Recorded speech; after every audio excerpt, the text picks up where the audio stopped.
नमस्कार दोस्तों, आज के इस वीडियो में बात करेंगे विशेष इन्फो लिमिटेड स्टॉक एनालिसिस के बारे में, फंडामेंटल स्ट्रेंथ और वीकनेस के बारे में। विशेष इन्फो का नाम एमपीएस इन्फोटेक्निक्स भी हो गया है। तो इस 7 फैक्टर से हम जानेंगे कि ये स्टॉक में कितना स्ट्रेंथ बाकी है और कितनी वीकनेस है। दोस्तों, कोई भी पेनी स्टॉक को लेने से पहले आप खुद की यहाँ पे सेफ्टी रखना ज़रूरी होता है, क्योंकि ये पेनी स्टॉक फंडामेंटल हालांकि बहुत ही बढ़िया होता है, लेकिन दोस्तों सेबी की यहाँ पे एनालाइज होने के बाद ये डीलिस्ट भी हो जाते हैं 1 साल 2 साल 3 साल के लिए। तो यहाँ पे ये विशेष इन्फो के साथ भी यही हुआ था। पिछले 2-3 साल से यहाँ पे ये डीलिस्ट था, फिर से ये लिस्टिंग हुआ है और बाद में यहाँ पे अभी परफॉर्म कर रहा है। तो अभी भी दोस्तों यहाँ पे क्या आप पैसे कमा सकोगे या नहीं कमा सकोगे, ये जानेंगे इस 7 फैक्टर से। पिछले 1 साल में हमने काफ़ी सारे फंडामेंटल एनालिसिस किए, वीडियोस में जाके आप देख सकते हो। काफ़ी सारे लोगों का लॉस भी बचाया है और प्रॉफिट करने में भी मददगार साबित हुए ये 7 महत्वपूर्ण फैक्टर्स। तो पहला जो फैक्टर्स देखते हैं, कंपनी का बिजनेस और इंडस्ट्रियल ग्रोथ और साथ ही साथ बिजनेस मॉडल। कंपनी की बात करें विशेष इन्फो की, तो ये मौजूद है यहाँ पे Kuwait, UAE, France, US, UK, Singapore के साथ यहाँ पे बिजनेस कर रही है। क्या बिजनेस कर रही है? नेटवर्किंग सॉल्यूशन प्रोवाइड कर रही है, साथ ही साथ हार्डवेयर सॉल्यूशन भी प्रोवाइड कर रही है। तो यहाँ पे जो इंफॉर्मेशन टेक्नोलॉजी के साथ जुड़ी हुई है। तो क्या दोस्तों, ये जो कंपनी है काफ़ी पुरानी है, 1989 में एस्टाब्लिश हुई थी और ये साथ ही साथ यहाँ पे सॉफ्टवेयर जो कंपनी है उसके साथ भी यहाँ पे काम करती है। टैब है यहाँ पे दूसरों के साथ भी। तो वेरियस यहाँ पे काम कर रही है, अभी यहाँ पे दिख रहे हैं, और 2 लाख से भी ज़्यादा कस्टमर यहाँ पे एमपीएस के पास है। तो क्या ये जो यहाँ पे जो डेटा दिख रहा है वो सही है? वो तो आगे जाके 6 फैक्टर से पता चलेगा। ये पहला जो फैक्टर्स है ये यहाँ पे पॉजिटिव साइन कर रहा है 100%। अब दोस्तों यहाँ पे दूसरा जो है, तो कंपनी की बात करें तो यहाँ पे हम देखते हैं कोई भी पेनी स्टॉक हो या कोई भी स्टॉक हो, मार्केट कैप से यहाँ पे जो एसेट्स होती है वो 20% होनी चाहिए, और एसेट से यहाँ पे रिजर्व सरप्लस है वो मार्केट कैप से 20% होना चाहिए, और रिजर्व सरप्लस से यहाँ पे जो कर्जा होता है वो 20% होना चाहिए, उससे कम होना चाहिए। तो क्या ये है? ये क्यों देखना ज़रूरी है कि दोस्तों आज कंपनी अच्छा परफॉर्म कर रही है, कल को परफॉर्म ना करे, कंपनी डीलिस्ट हो जाए, कंपनी दिवालिया हो जाए, तो क्या स्टॉक होल्डर को पैसा मिलेगा नहीं मिलेगा?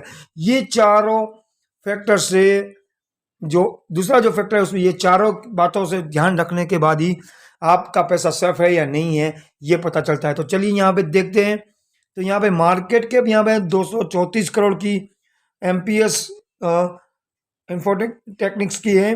तो यहाँ पे उसके सामने एसेट्स की बात करें तो एसेट्स में भी दोस्तों खास ध्यान रखना चाहिए। काफ़ी सारे जो है यहाँ पे एसेट्स अच्छी खासी है, लेकिन एसेट्स में भी यहाँ पे काफ़ी सारे यूट्यूबर्स बताते नहीं हैं, टोटल एसेट्स सिर्फ बता देते हैं।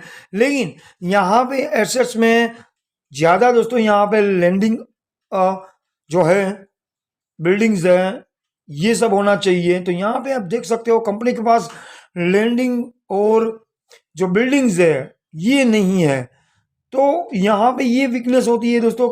हालांकि कंपनी के पास टोटल एसेट्स तो हैं, लेकिन 39 करोड़ के यहाँ पे कंप्यूटर्स है जो है एसेट्स उसमें से, और बिल्डिंग्स 0 है, यानी कि खुद की कोई बिल्डिंग्स यहाँ पे लेके रखी नहीं है। बिल्डिंग यानी कि जो भी ऑफिस है वो खुद की नहीं है यहाँ पे है, साथ ही साथ लैंड भी यहाँ पे नहीं दिख रहा है। तो दूसरा क्या है, तो यहाँ पे ग्रोस दूसरा जो इंटेजिबल एसेट्स है ये 132 करोड़ की है। तो एक अच्छी बात है यहाँ के 232 करोड़ की यहाँ पे मार्केट कैप है, उसके तुलना में यहाँ पे इंटेजिबल एसेट्स है 132 करोड़ की है। तो ये स्टॉक पैनी है, फिर भी यहाँ पे अच्छी खासी यहाँ पे 132 करोड़ की यहाँ पे एसेट्स दिख रही है, एक अच्छी बात यहाँ पे दिख रही है। साथ ही साथ अदर एसेट्स की बात करें तो अदर एसेट्स भी यहाँ पे जो आइटम्स हैं वो 225 करोड़ की है।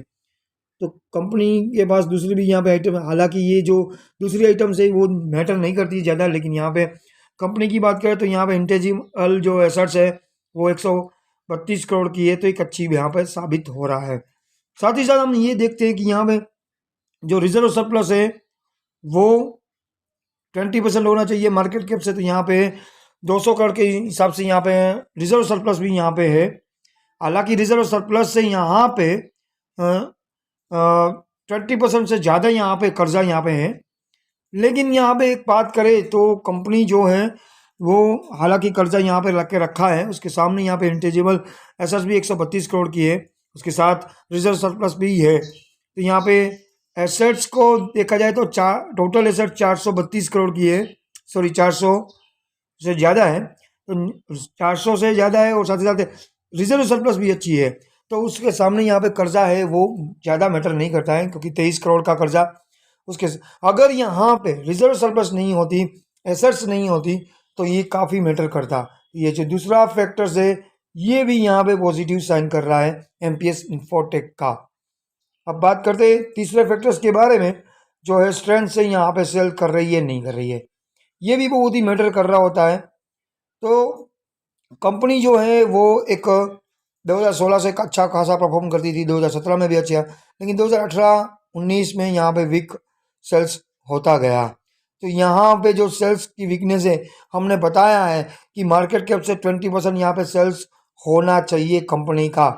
तो यहाँ पे 200 करोड़ की मार्केट कैप है, तो यहाँ पे करीबन 40 करोड़ का तो यहाँ पे प्रॉफिट सेल होना चाहिए। तो उसके सामने हम दूसरा यहाँ पे नेट प्रॉफिट भी देखते हैं, तो कंपनी यहाँ पे लॉस कर रही है, तो ये भी यहाँ पे नेगेटिव साइन कर रहा है। ऑलमोस्ट जो मार्केट कैप है उससे 5 या 10% तो प्रॉफिट होना चाहिए, तो ही कंपनी अच्छी कहलाती है। तो यहाँ पे जो तीसरा फैक्टर्स है ये नेगेटिव साइन कर रहा है। तो चौथा फैक्टर्स की बात करें तो यहाँ पे कंपनी जो है वो हमने बताया कि चौथा फैक्टर हम देखते हैं रिजर्व सरप्लस से, यहाँ पे 20% होनी चाहिए कर्जा, उससे ज़्यादा नहीं होना चाहिए, तो यहाँ पे कर्जा भी ज़्यादा है। तो ये भी एक टेंशन की बात है, कंपनी लॉस कर रही है और कर्जा कैसे चुकाएगी। अगर प्रॉफिट करती है प्रॉफिट कंपनी तो कर्जा चुकाने में यहाँ पे ये तो क्या होगा दोस्तों कि जो रिजर्व सरप्लस है उसमें से ही ये घटता जाएगा। जो रिजर्व सरप्लस है हर साल यहाँ पे घटती जाएगी, क्योंकि रिजर्व सरप्लस जो पड़ी है उसमें से ही वो कर्जे का इंटरेस्ट है, ब्याज है, वो चुकाएगी। तो प्रॉफिट तो कर नहीं रही है, हालांकि प्रॉफिट करती हो तो प्रॉफिट में से कर्जा चुकाती, लेकिन यहाँ पे अभी रिजर्व सरप्लस में से ही जाएगी। तो ये एक नेगेटिव यहाँ पे फैक्टर्स दिख रहा है चौथा। पांचवी बात करें तो यहाँ पे कंपनी की हम जो देखते हैं कैश फ्लो, कंपनी यहाँ पे लॉस कर रही तो कैश फ्लो तो है ही नहीं, तो ये भी यहाँ पे नेगेटिव साइन कर रहा है। 6 देखते हैं यहाँ पे हम, जो है कंपनी उधारी पे माल कितनी बेच रही है।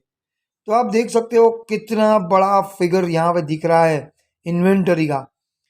एक अच्छी बात यहाँ पे देखी जाए कि उधारी पे इतना सारा जो बिजनेस कर रही है तो पैसे आने हैं, यानी कि जो भी माल जो भी सर्विसेज या जो भी इन्फो यहाँ पे दे दिया है एमपीएस ने, तो ये जो पैसे आने वाले हैं, हालांकि इसमें से डिफॉल्ट भी हो सकते हैं, लेकिन यहाँ पे काफ़ी बड़ा पैसा यहाँ पे दिख रहा है 56,775 करोड़ का। तो ये अच्छी यहाँ पे बहुत ही बड़ी यहाँ पे ये जो फैक्टर्स है ये काम कर रहा है, ये पॉजिटिव साइन कर रहा है कि इतनी बड़ी इन्वेंटरीज है, डेबिटर्स है, यहाँ पे अभी पैसे यहाँ पे एमपीएस को लेने बाकी है, जो भी जिसको भी सर्विस दी है उसको। तो ये एक अच्छी बात यहाँ पे देख रही है। कैश कन्वर्जेशन साइकिल भी यहाँ पे दिख रहे हो, बहुत ही बड़ी दिख रही है, यहाँ पे ये अच्छी यहाँ पे बात दिख रही है। हालांकि यहाँ पे इतनी कंपनी जो है तो इसमें प्रमोटरों का कुछ ज़्यादा इंटरेस्ट नहीं है पब्लिक के पास, ये इसकी वजह से यहाँ पे ये स्टॉक है ये लगातार घटते आ रहा है। और इस स्टॉक की बात करें तो ये करीबन डिलिस्ट हो गया था 2-3 साल के लिए। मैंने खुद ये 10-12 हज़ार शेयर लिए थे 5 पैसे 10 पैसे में, और 2-3 साल वेट किया था, फिर बाद में ये मेरे को प्रॉफिट करके दिए। मैंने 1 रुपये 50 पैसे में और 10 रुपये वाले जो शेयर है वो बेचे थे 1 रुपये 75 में। अभी ये स्टॉक है तो मेरा मानना है कि ये स्टॉक में आप 1000 रुपये 500 रुपये डालकर भूल जाइए। ये आपको अगले 2-3 साल में जब इन्वेंटरी डेबिटर्स डेज ये सब जो पैसे आने वाले हैं एमपीएस के पास वो आ गए तो इसको बहुत ही बड़ा फायदा होगा, और ये रेट है वो फिर से यहाँ पे 3-4 रुपये हो जाएगा डेफिनेटली। तो मेरा मानना है कि आप 1000-2000 रुपये डालकर इसको 2-3 साल के लिए भूल जाए। गैम्बलिंग है पूरा दोस्तों, क्योंकि इन स्टॉकों में क्या होता है, पेनी स्टॉकों में सेबी की नज़र होती है, इनसाइडर ट्रेडर की प्रॉब्लम होती है, काफ़ी सारे नियम हैं जो तोड़ते हैं इनसाइड ट्रेडिंग की वजह से, तो इसको डिलिस्ट भी कर देते हैं 2-3 साल के लिए, पेनलाइज करते हैं 1-2 साल के लिए। तो ये घबराएगा मत, लेकिन आपको यहाँ पे ज़्यादा पैसे नहीं डालना है, 1,000-2,000 रुपये डालकर भूल जाना चाहिए, क्योंकि बुक वैल्यू से यहाँ पे नीचे चल रहा है ये स्टॉक। ये भी एक अच्छी बात है कि अंडर वैल्यू स्टॉक है, तो आने वाले चांस में इसका 3-4 रुपया 100% होगा। तो मैं यहाँ पर पर्सनली रिकमेंड करूँगा सिर्फ 1,000 रुपये डालने का, ज़्यादा नहीं डालने की मैं बात कर रहा हूँ। 1,000 रुपये डालकर ये आप 2-3 साल के लिए भूल जाओ, अच्छा खासा प्रॉफिट आपको मिलेगा। उम्मीद करता हूँ ये वीडियो पसंद आया तो लाइक और शेयर जरूर करें। मिलते हैं अगले वीडियो में। यहाँ पे और भी वीडियोस देखने के लिए हमारे चैनल को